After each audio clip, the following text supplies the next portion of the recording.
ఆయుర్వేదంలో ఉపయోగించే ముఖ్యమైన మూలికల్లో అశ్వగంధ ఒకటి. ఇది చాలా శక్తివంతమైన మూలికగా పరిగణించబడుతుంది. ఇది శారీరక ఆరోగ్యానికి చాలా మంచిది. అశ్వగంధ ముఖ్యంగా మహిళలకు ప్రయోజనకరంగా ఉంటుంది. అశ్వగంధ అనేది సాంప్రదాయ భారతీయ ఆయుర్వేద వైద్యంలో శతాబ్దాలుగా ఉపయోగించబడే శక్తివంతమైన మూలిక. ఇది శరీరానికి, మనస్సుకు వివిధ ప్రయోజనాలను అందిస్తుంది. మీ దైనందిన జీవితంలో దీన్ని ఎందుకు చేర్చుకోవాలో తెలుసుకుందాం. అశ్వగంధ అడాప్రోడ్సన్లక వర్గానికి చెందినది. అంటే ఇది శరీరాన్ని ఒత్తిడి ప్రతిస్పందన నుంచి రక్షించడంలో సహాయపడుతుంది. ముఖ్యంగా ఇది ఒత్తిడి హార్మోన్ కార్టిస్టాల్ స్థాయిలను నియంత్రిస్తుంది.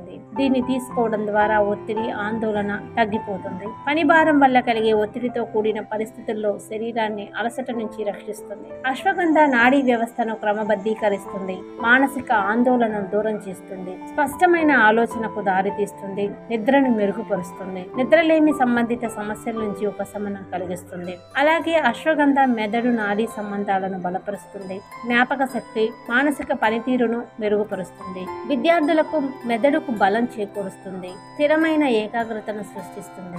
అశ్వగంధ తీసుకున్న వ్యక్తులు మరింత శక్తివంతంగా మారినట్లు అనేక అధ్యయనాలు ఇప్పుడే తేల్చాయి. పురుషుల్లో టెస్టోస్టెరాన్ స్థాయిలను ఇది మెరుగుపరిచే సామర్థ్యాన్ని ఇస్తుంది. వ్యాయామ సామర్థ్యం, కండరాల బలం దీన్ని తీసుకోవడం ద్వారా పెరుగుతుంది.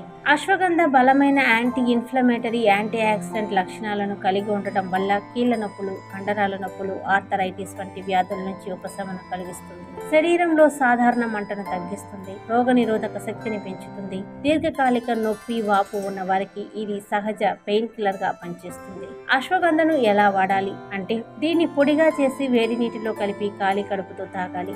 పాలు, తేనె లేదా పానీయాలతో కలిపి తీసుకోవచ్చు. వైద్య సలహాతో క్యాప్సూల్స్ రూపంలోనూ తీసుకోవచ్చు. అయితే రక్తపోటును తగ్గించేందుకు మందులు తీసుకునేవారు, గర్భవతులు, బాలింతలు, థైరాయిడ్, నరాల వ్యాధులు ఉన్నవారు అశ్వగంధను తీసుకోకపోవడం మంచిది. వైద్యుల సలహా మేరకే అశ్వగంధను తీసుకోవాలి.